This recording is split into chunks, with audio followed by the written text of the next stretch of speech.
We continue now at the top of Daf Samech Gimel Amud Aleph and Mesechet Sanhedrin. This is Sanhedrin Daf 63a. The Gemara continues, returning to what we said above. Hamar Rabbi Ami says, Zibeach v'kiter v'nisach b'helam echad. If a person sacrifices, slaughters an animal for avodah zarah, or kiter, burns for avodah zarah, or nisech, does libations for avodah zarah, if he does all of that, b'helam echad, with one mistake, with one lack of understanding, eino chayiv ela achas, so in that case he's only chayiv one carbon. And the Gemara continues, Amar Abaya says, my time with Rabbi Ami, what's the reason of Rabbi Ami? Amar Krotz, because the Pasuk says, Lo Sa'avdeim, it says that you shouldn't worship them. HaKosav Ason Kulan Avoda Achas. The Pasuk considers all these kinds of avoda to be one avoda, and that's why there's going to be one carbon. But the Gemara continues, Umi Amar Abaya Hachi, but does Abaya really say that? Amar Abaya, but Abaya said, Shalosh Ishtachavos ba'avodas kochavim lama. Why do we need to have it say 3 times bowing by avodah zarah? Achas lekedarka, one is that if you're worshiping and that's the normal way to worship. V'achas shalo kedarka, one is that if it's even the not normal way to worship. V'achas lechalik, and then one of them is lechalik, which means that there are separate karbonos. You see that Abaya really holds that there are separate karbonos. And the Gemara says, Lidvar of the Rabbi Ami ko'amar, actually Abaya was talking according to the opinion of Rabbi Ami, but he himself doesn't hold like that. When Abaya said, my time with Rabbi Ami, when Abaya said, what's the reason of Rabbi Ami, it's from the pasuk of Lo Sa'avdeim, that was just according to what Rabbi Ami held. And the Gemara continues, Gufa, returning to what we said above, Amar Abaya says, Shalosh ishtachavos ba'avodas kochavim lama, why do we need to have 3 times it says bowing by avodah zarah? Achas lechedarka v'achas shalo kedarka v'achas lechalik. One is if it's the normal way to worship that avodah zarah, the other one is if that's not the normal way to worship, and the other one is lechalik, again to say that there are separate karbonos.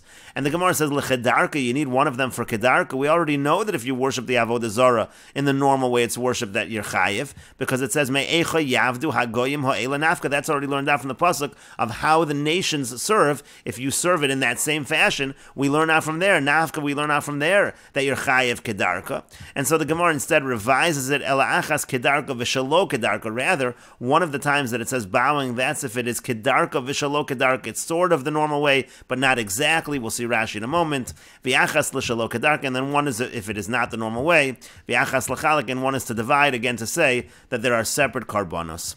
And Rashi explains lechedarka v'shalo kedarka. It's for kedarka shalo kedarka, meaning shehishtachavi lahach avodas kochavim kedarka v'shalo kedarka. Bowing to this particular avodah zarah sort of is the way to worship it, but sort of is not. Kegon shedarka lavo derech kavod, for example, would be, let's say it's normal to serve this avodah zarah in an honorable fashion, v'lo b'hishtachava, but not particularly with bowing down. So that's sort of the way to worship it, but not exactly. That's what the pasuk is coming to include. And the Gemara continues at the 2 dots. The Mishnah said, "Hamakavlo olav belo." If somebody accepts the idol as their god, ha'omer lo eliata. Somebody says to the idol, "You are my god." So then such a person is liable to the death penalty. And the Gemara says, "Omer Rav Nachman, Amar Rav Baravu, Amar Rav." Rav Nachman says that Rav Baravu says that Rav says, "Kevan sha'amar lo eliata chayv." Once the person says to the avodah zarah, "You are my god," so then he is liable. And the Gemara says, "Lamai." Well, what do we mean that he's liable? Ilik tol. If we're talking here about the death penalty, if that's what Rav means, masnisani. So that already we learned from the Mishnah. El carbon. Rather, what Rav is talking about is there can be an obligation of carbon in such a situation. But the Gemara says, "Va'afilu l'Rabbanan." Is Rav saying that even according to the Rabbanan? Va'atanya, but we learned in a brayse, "Eino chayiv el al davar sheyesh bo ma'isa." When it comes to avodah zarah, a person is only chayiv to bring a carbon if there's an action involved. Kegon zibuach v'kitor v'nisach v'ishtachava. For example, he sacrifices to the avodah zarah, he burns to the avodah zarah, libations to the avodah zarah, he bows to the avodah zarah. V'yamar Reish Lakish, and Reish Lakish said on that brayse, "Man tana hishtachava." Who's the tana that says that hishtachava, that bowing is considered a ma'isa, is considered a significant action? Rabbi Akiva. It's actually Rabbi Akiva. Da'amar lo ba'inan ma'isa, because Rabbi Akiva says you don't require a significant action, and that's why it says in this brayse again, "Eino chayiv el al davar sheyesh bo ma'isa," including hishtachava, because Rabbi Akiva actually does not require a significant action, and that's why the brayse is following Rabbi Akiva. Mechlal Rabbanan Savri. Now, if that's true, if what Reish Lakish is saying is true, that would imply that the Rabbanan hold, but Inan Maisa, that you do need a significant action, and so therefore Rav cannot be going according to the Rabbanan. Rav cannot be saying that simply saying Eliata is enough to be chayiv a carbon according to the Rabbanan, because clearly the Rabbanan would say even bowing is not considered to be a significant enough action. And the Gemara says, no, Ki Ka'amar Rav Nami Rabbi Akiva Ka'amar. Even Rav, what was he saying? He was going according to Rabbi Akiva. Rabbi Akiva, who says that that bowing is considered enough, so too Rabbi Akiva would say that Eliata as well would be chayev a carbon. But the Gemara says, Rabbi Akiva pshita, but if Rav was following Rabbi Akiva, that's obvious. Hainu megadef, that should be included in megadef, one who curses the name of HaKadosh Baruch Hu, just like a megadef is going to bring a carbon, so too that should be true in this case as well. And the Gemara says, no, ma'u detema, what might you have said? Ad kan lo mechayev Rabbi Akiva carbon ela b'megadef. You might have said that Rabbi Akiva says you bring a carbon only by megadef, tichsiv beikares, because at least by megadef, the pasuk writes kares explicitly.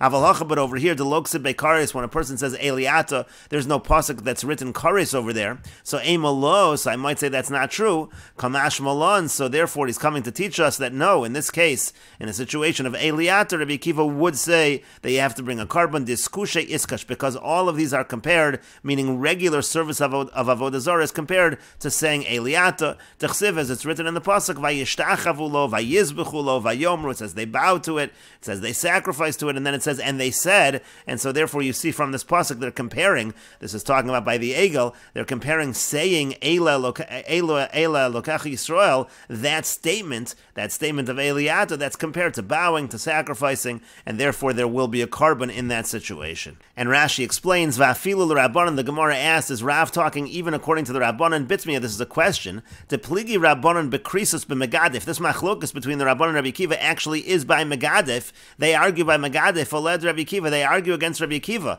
The Amri megadif eino mevi carbon to be in Maisa. The Rabbanan say megadif doesn't bring a carbon because a Maisa is required, and so that's why the Gemara said, well, isn't it obvious according to Rabbi Akiva, if megadif brings a carbon, this case as well will bring a carbon, and the Gemara said it's not so obvious because kares is not written over here. And Rashi continues and explains, Rabbi Akiva damar lo b'inan Maisa gomer, the way Rashi says, you don't need to have a full Maisa. The megadif mechayev mishum Maisa zuta, because megadif is chayev, that's a small Maisa. The akima svasav have a Maisa moving the lips is considered to be a Maisa. And the Gemara continues, Rabbi Yochanan says, Ilmale vav shebehelucha, if not for the vav in the word helucha, this is also by the Egel, says that brought us up from Mitzrayim, but they're using the plural, and so therefore that indicates it's not only the Egel that the Klal Yisrael was saying brought them out of Mitzrayim, but it was the Egel and HaKadosh Baruch Hu. If not for that vav that was said in plural that included HaKadosh Baruch Hu as well, Neschayvu Reshayim Shel Yisrael Kaloya. So then, otherwise, the wicked of Israel means to say Klal Yisrael, it's a euphemism. Klal Yisrael would have been chayiv, they would have been liable to destruction if not for using that plural by including HaKadosh Baruch Hu. Klal Yisrael saved itself from destruction. And the Gemara continues, Ketanai, this is actually machlokas tanoim. Acherim omrim, others say, Ilmole vav shebehalucha, if not for the vav in the word halucha, neschayvu reshayim shal Yisrael kaliyah, the wicked of Israel, again, Klal Yisrael would have been chayiv, they would have been chayiv destruction. Amalo Rabbi Shimon ben Yochai, Rabbi Shimon bar Yochai said back to the Acherim, v'halo kol meshatev shem shamayim v'davar achar. On the contrary, anybody who makes a partnership between Shem Shamayim and something else, in this case the Egel, Nekar v'Olam, actually is uprooted from the world. Shenemar, as it says in the pasuk, Bilti l'Hashem levado, only for Hashem, and so therefore that would not have been a good thing at all. Elamat Talmud lomar asher halucha. Rather, what does the pasuk mean when it says a halucha? What does it mean in plural? She'ivu elos harbe. Even the Egel was not enough. They wanted many gods. They wanted many idols. And the Gemara continues at the two dots. The Mishnah said, Aval ha-megafif, ha-menashek, ha-mechabed, ha-merabitz, if somebody hugs or kisses or cleans or sprinkles in front of the Avodah Zarah, so that's going to be a violation of a lav, of a negative commandment, but it's not going to carry the death penalty. And the Gemara says, Kiyasar Rav Dimi Yamar Rabbi Elazar, when Rav Dimi came, he said that Rabbi Elazar said, Al kulam loka, and all of these things that we just mentioned, hugging, kissing, etc., the person is going to get malchus, is going to get lashes, chutz me hanoder b'shvo v'hamekayim b'shmo, except for the case if someone takes an oath or a shvua in the name of an avodah zarah, so there's going to be no malchus. And the Gemara says, Ma'ishna hanoder b'shmo v'hamekayim b'shmo de lo lucky. What is the difference that if someone takes a neder or a shvua in the name of the avodah zarah that there is no malchus mishum dehavale lav shein bo mai? So that's because what happened was a violation of a negative commandment, but there's no action. But haninami lav shebichlolosu. But also over here, when we're talking about hugging and kissing, these kinds of worship of the avodah zarah is called a lav shebichlolus. It's just warned generally in the pasuk says not to worship. It doesn't say these specifically. That's called a lav shebichlolus. Vein loken a lav shebichlolus, and there is no malchus when it comes to a lav shebichlolus. And so therefore over here also, when it comes to megafef, menashik, mechabed, merab, rabbits, there should be no malchus. And the Gemara continues, D'Tanya, as we learned in a brayso, from where do we know that if a person eats from an animal before it actually dies, shehu below saseh, that's a violation of a lo saseh. Talmud lomar lo sochlu al adam. We learned that from the pasuk of lo sochlu al adam, don't eat over the blood, meaning while the blood is still in the animal. Davar acher, another explanation of this pasuk, lo sochlu al adam, lo sochlu basar v'adayin dam b'mizrak, talking about a carbon. Don't eat from the meat if the blood is still in the basin, you haven't sprinkled the blood. Rabbi Dosa says, Minayin she'in mavrin al haruge bezin. How do you know that we don't provide a meal? Usually when somebody is mourning, we provide them meals. We don't do that when someone is executed by the courts. Talmud lomer lo sochlu al adam. The pasuk says lo sochlu al adam. Rabbi Kiva says, Minayin l'Sanhedrin shehargves hanefesh. How do we know that a Sanhedrin, when it kills somebody, meaning capital punishment, she'in toam and klum, that the judges, they don't eat anything kol oso hayom, that entire day? Talmud lomer lo sochlu al adam. The pasuk says lo sochlu al adam. And the Gemara continues, Rabbi Yochanan says, Azhara leben sora umora minayin. From where do we know a warning? When it comes to ben sora umora, we find the punishment, we don't find the pasuk that's a warning. Talmud lomer, the pasuk says, lo sochlu al adam. Again, it says lo sochlu al adam. Ben sora umora involves stealing and then eating and drinking. And so this pasuk also is a reference to ben sora umora.